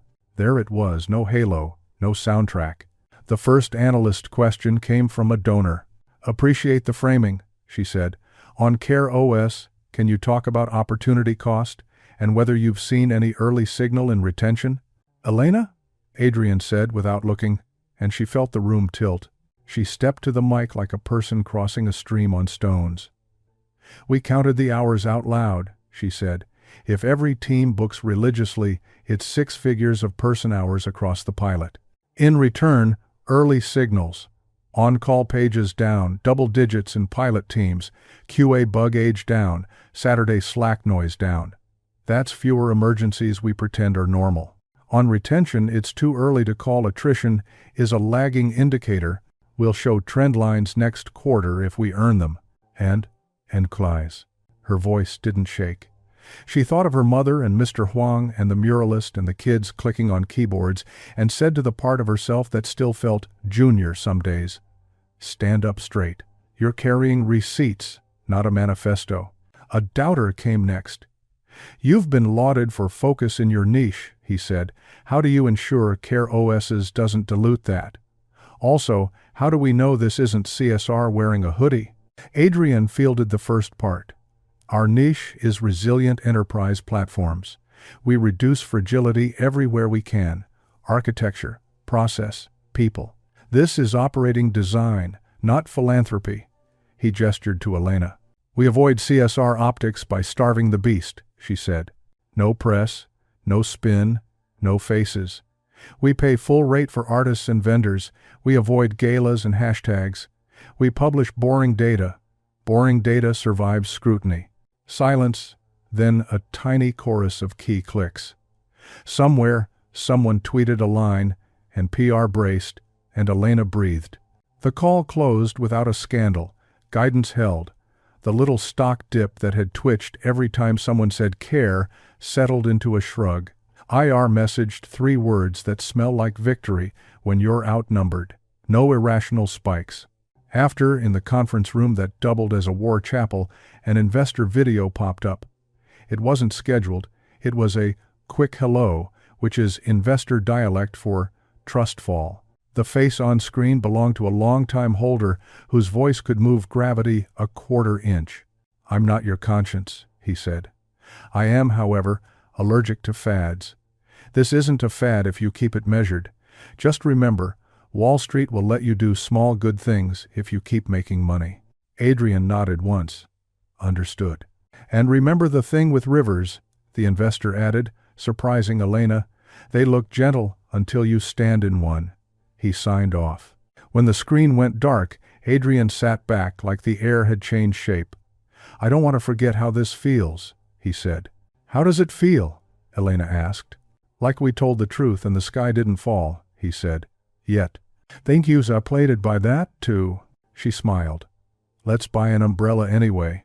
The rest of the day did what all post-earnings days do. It reverted to the mean. A customer set a call for 6 a.m. Bangkok time without looking at time zones. A printer refused to believe in paper. Facilities found a cousin of the crying ceiling on 7, and Mason dragged a ladder down a hallway like a knight late to the tourney. Then the shareholders arrived. Not literally. In the calendar, shareholder listening skeptics. 2 of them, cameras off, voices that sounded like they'd grown up in rooms where people taught you to count before they taught you to talk. "We want to believe this Care OS's is not performative," said one. "But we've seen leaders get high on concept and forget their multiples. Convince us this reduces risk." Elena had prepped a 1-pager for this, and Adrian offered her the floor with a nod that said, "You earned it." She kept it conversational, not because they were friends, but because jargon sounds like fear. 3 buckets, she said: people, place, process. In people, we've reworked on-call rotations. Early result: fewer overnight pages, more rested operators, fewer human errors. In place, we stabilize the community center bandwidth and a clinic diagnostic line near our facilities. Effect: fewer life emergencies for the people who work for us and with us. In process, we killed approvals and loops that burned Saturdays and created churn. Each thing we fix reduces volatility. And yes, there's a cost. We named it. We cut 3 line items to fund it. We'll stop if it doesn't move the numbers. "And what do you do?" the other asked. "If this becomes an identity, not a tool?" "We write the post-mortem," she said. "We keep the parts that pay for themselves. We throw away the halo." A pause. "Okay, one of them said. We'll be watching. I hope so, she said. We're publishing the boring data weekly. After the call, Adrian leaned in his doorway. How do you keep your voice steady when people with that much money are measuring your vowels? Here. I imagine my mom asking, okay or not okay? Elena said. I try to answer with a sentence a human would understand. He laughed. We should put that on a slide. Please don't, she said. The muralist arrived after lunch with a small stack of notes and a look that said he'd slept beneath the building to hear it breathe. The river needs a spillway, he told Elena in the lobby. Somewhere a little water can go when there's too much. You don't want floods in the hallways. What's a spillway in policy? Adrian asked. A place to put the overflow, Elena said. A buffer. When teams can't take their blocks, they bank hours for later. When support drowns, other teams donate blocks. We already do it informally. Let's name it. Mason popped up like a spring. Build a bot. Number care banking. You donate, you withdraw. Ops keeps ledger. No guilt tripping, no public tallies. Jonah lifted a reluctant hand. I'll add a column, just don't let it become a balance sheet people weaponize. It's a spillway, not a scoreboard, Elena said. That afternoon, the first internal backlash, not simply about time, arrived in Elena's inbox. A thoughtful email from an engineer named Anna, who wrote like someone who loved good arguments more than being right. I like this, Anna wrote, but I'm worried about a quiet bias. People who are loud about care might get more credit than people who are quiet and just fix things. How do we prevent performance of virtue from becoming a second job requirement? Elena replied with gratitude and specifics. We tie credit to outcomes, not volume, she wrote. We publish what moved, pages, bug age, hours returned, incident reductions. We list who it touches by roll count, not by name. No saviors. If your team fixes a paper cut in silence, the ledger still sees it.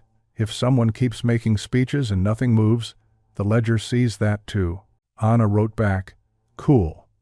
Also, I fixed a Jenkins job that had been issuing horoscopes instead of builds. She attached a chart. It curved the right way.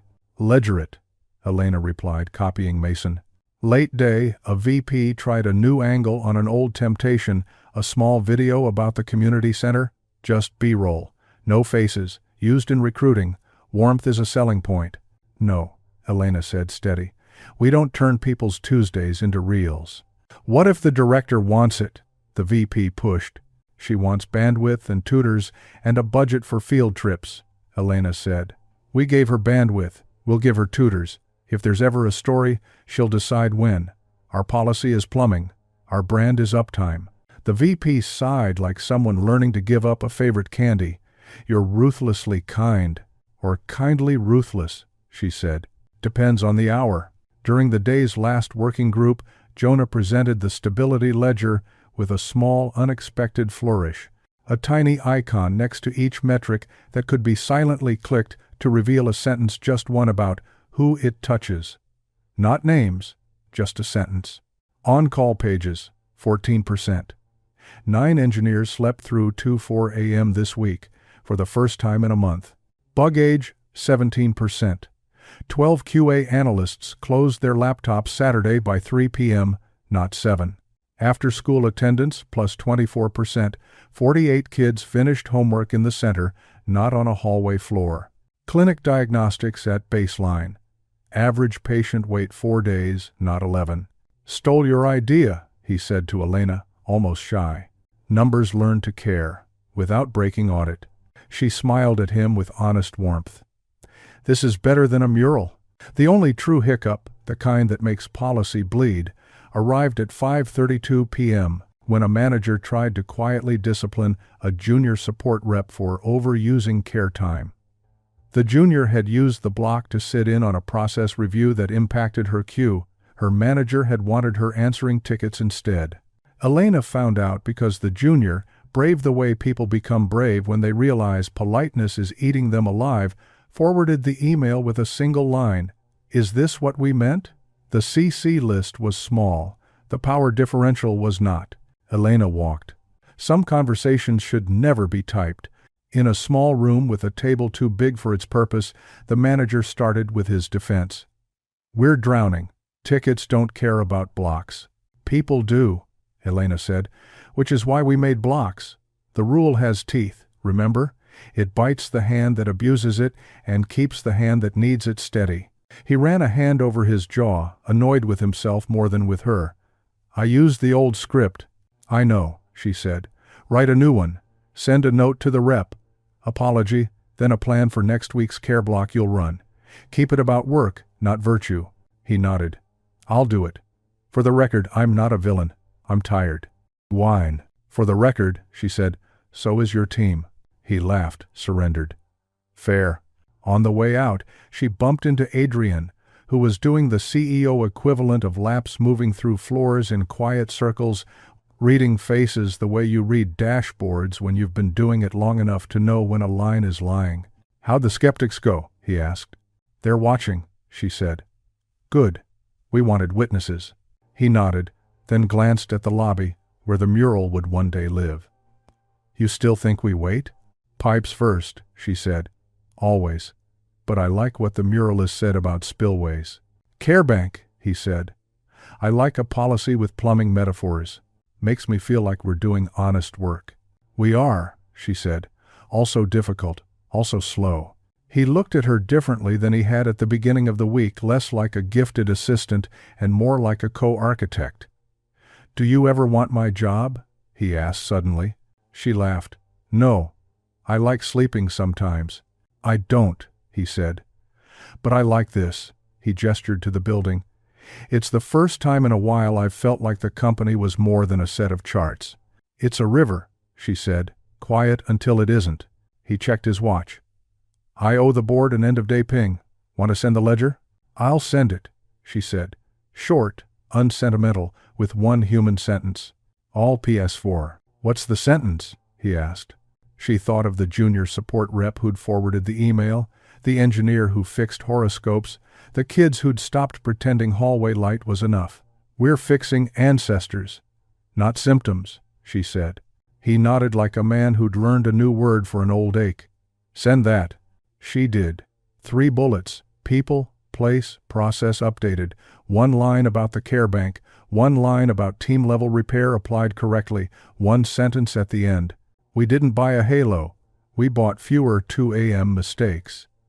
We didn't save a brand. We saved a Saturday." She pressed send and packed up. On the sidewalk, the weather finally made its choice. A thin, cold rain that made the city look like a watercolor that someone had just started to blur. Elena didn't hurry. Her phone buzzed with 2 messages almost at once. Her brother, "New guy's good. Also, got the mattress. My back says, thank you." Her mother, a photo of soup and socks and a caption that read, "Winter rude, we rooter." She stopped at the corner where the bus released a sigh and a man in a suit asked a woman with a stroller if she needed help folding it. She watched for a second longer than politeness requires. She thought about spillways and ledgers and the way the rumor had thinned into boredom. Truth is slow. Money is fast. Culture is stubborn. But sometimes you can make them walk together if you hold the receipts and refuse the parade. By the time she reached her building, Elena had already named the next memo in her head, short, measurable, with verbs. Care OS Week 2. The cost of boring wins. She'd include the Care Bank bot spec, the support apology done right, Anna's quiet fix with a chart, and the muralist's note about rivers bending where people lift. Tomorrow, there would be another investor with questions, another manager with a halo pitch, another leak cousin crying on a different floor. Good. Pipes remember, rivers learn. And policies, if you feed them discipline instead of drama, become standards. She keyed into her apartment and set the umbrella in the tub to drip. The plant on her sill rescued, stubborn. Green looked at her with the indifference of something that knows it will outlive this week. Elena laughed, opened her laptop, and typed 3 words into the top of the new doc before she could overthink them. Pipes before paint. 45 days is long enough for a habit to grow teeth and short enough for nostalgia to lie. The morning the pilot clock ran out, the building felt like it remembered something from before the race, how to breathe without apologizing. Elena reached her desk early. The stability ledger was ready, 5 tabs, no gradients, the tiny who it touches sentences tucked behind every metric like a pulse. She checked the numbers one more time, not looking for perfection, just direction. Weekend pages, 23% across pilot teams. QA bug, age 19%. Time to merge improved. Saturday slack quieter by 22%. Sick day spikes after releases smoothed. The post-mortem shakes room booked and used. After school attendance plus 27%. Homework completion up. The number of finished in the hallway entries fell to near 0. Clinic diagnostics at baseline 3 weeks running. Average wait 4 days, down from 11. Care bank. 312 donated hours, 289 drawn spillway working. No scoreboard shaming. Misuse. 3 incidents. 3 team-level repairs. 0 repeat offenders. No halos. No miracles. Just fewer emergencies people had pretended were normal. Adrian slid in behind her, coffee in one hand, the river blue sketch rolled under the other. Board at 10, he said. I want to walk in sober and come out with a standard. Then we bring a boring story, Elena said. Costs named, cuts named, receipts, and a clause that protects this from turning into confetti. He smiled. No confetti. Muralist says, paint next week if we're still brave. Pipes first, she said, out of habit. Then added, we are.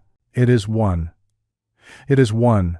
The all hands came first, because you don't take a vote in the boardroom before you talk to the people who make the boardroom matter. The slide behind Adrian read, Care OS pilot what moved divided by what, didn't divided by what's next. He talked like a plumber, not a pastor. What moved, he said. Pages, bug age, weekend noise, community access. What didn't attrition is flat. It's a lagging indicator. We won't fake a trend. What's next? We codify the 2-hour care block with enforcement teeth. We keep the external line small and targeted. We retire 3 vanity spends to fund it cleanly. We publish quarterly data internally and an annual external note that is all receipts, no reels. Questions were human, not hostile. Do we keep process care if we're in crunch? Yes. Crunch borrows, it doesn't erase. If you borrow a block, you repay next week. Do we get credit if we're quiet? You get credit when something stops hurting people. The ledger sees it whether or not you posted a thread. What about folks who prefer to donate money over time? Great. Keep doing that as a person. Care OS is a time design. It protects hours. Then the one she'd been waiting for. Does this change titles or org charts? Or is this just, be nicer please? Adrian looked off stage. Elena stepped forward. Titles might change later, she said. But what we're doing is simpler and harder. We're setting a standard. Kindness is informal. Standards are enforced. If someone uses your care block as crunch, there's a consequence. If someone mocks you for taking the time, there's a repair. If a fix pays for itself, it becomes part of how we work, not a once upon a time. She didn't say hero. She didn't say soul.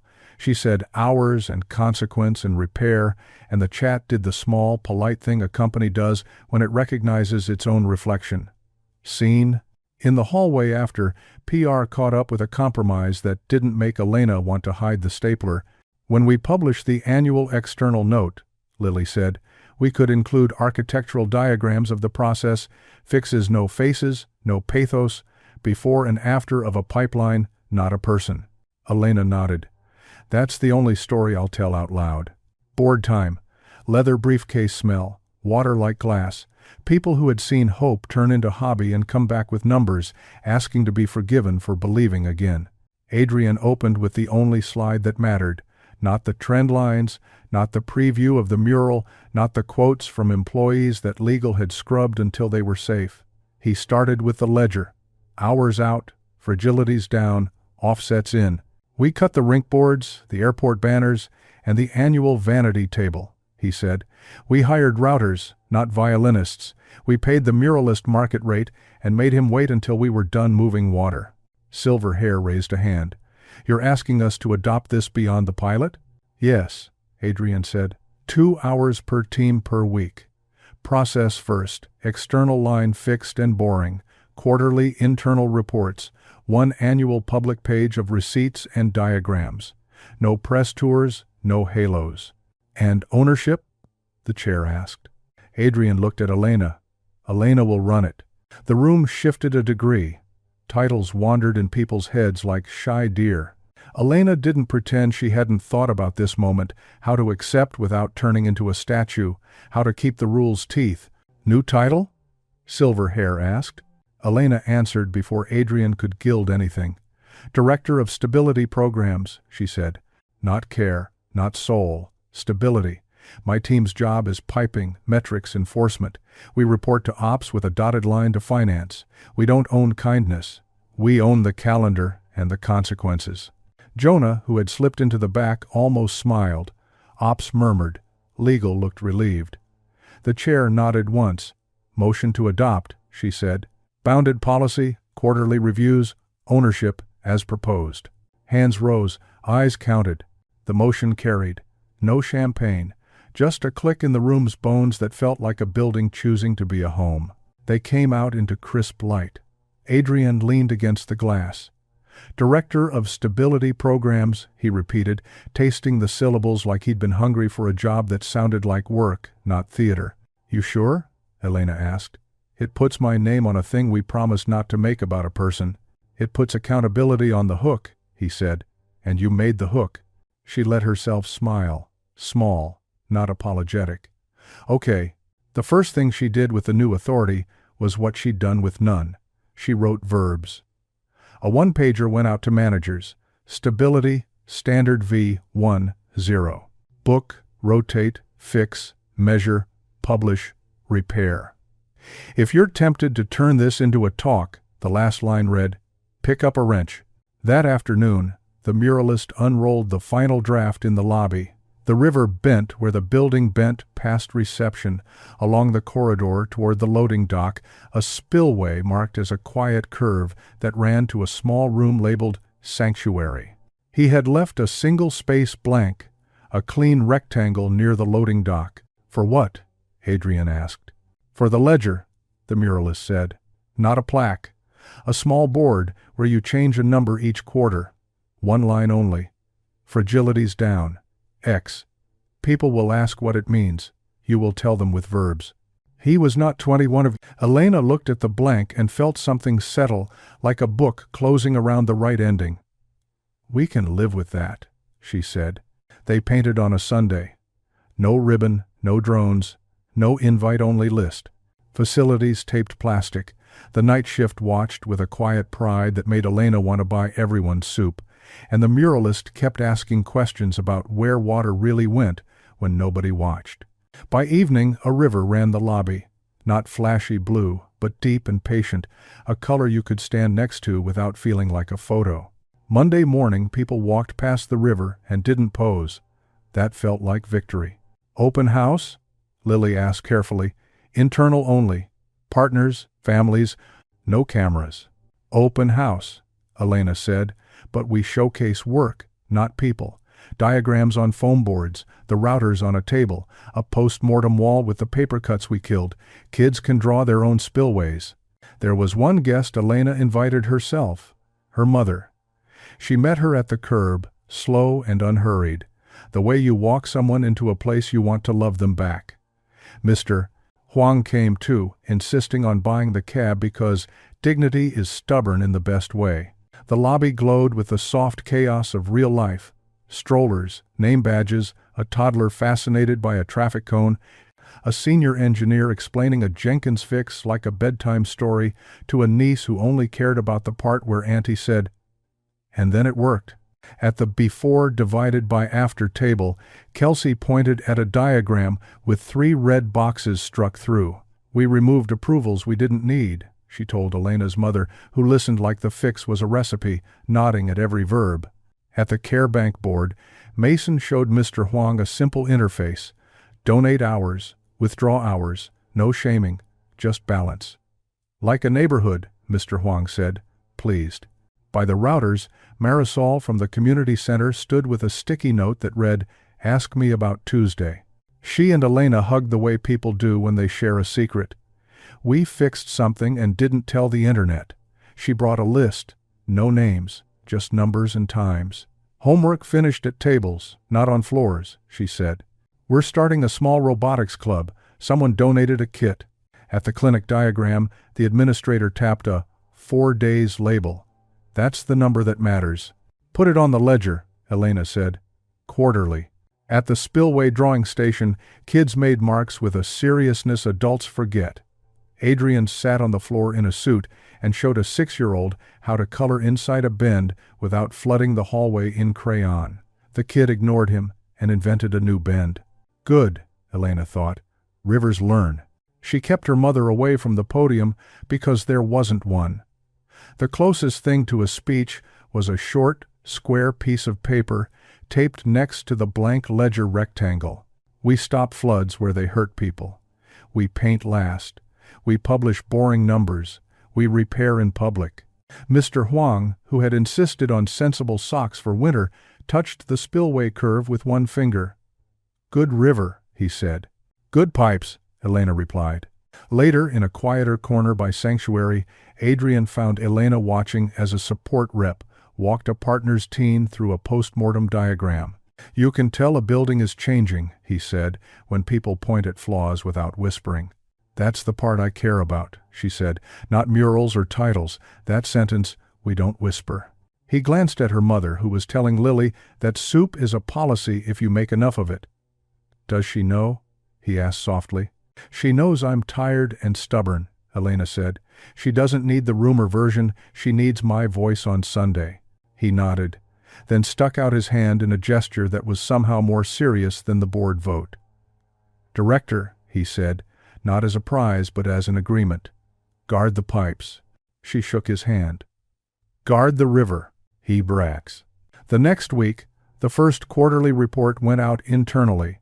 1 page, 6 bullets, no adjectives. The ledger number slid into the blank rectangle in the lobby. Fragilities down. 17%. Pilot teams. People asked what it meant. Mason answered with verbs. Kelsey answered with a diagram. Legal smiled because no faces. Externally, nothing happened. A gossip account posted a board follow-up. A podcast moved on to a shinier scandal. A competitor copied the phrase "Care OS" and stapled it to a volunteer day. PR sent Elena a screenshot. She replied with a single word, hydrate. Title settled. The stability team formed small, mixed, allergic to halos. Jonah embedded a person in the group whose sole job was to keep the ledger honest when numbers wanted to lie. Priya trained managers on team-level repair until apologies improved from "sorry if you were offended" to "here's how I will ensure you get your hours back." Ops kept the care bank from turning into a scoreboard. Facilities finished tracing the leak ancestors and wrote "extinct" next to the family line on a whiteboard, then erased it because gloating tempts gravity. In a staff meeting, someone asked Elena whether she wanted to scale the external work, more partners, more boxes, more clinics. She said no, like a note held steady.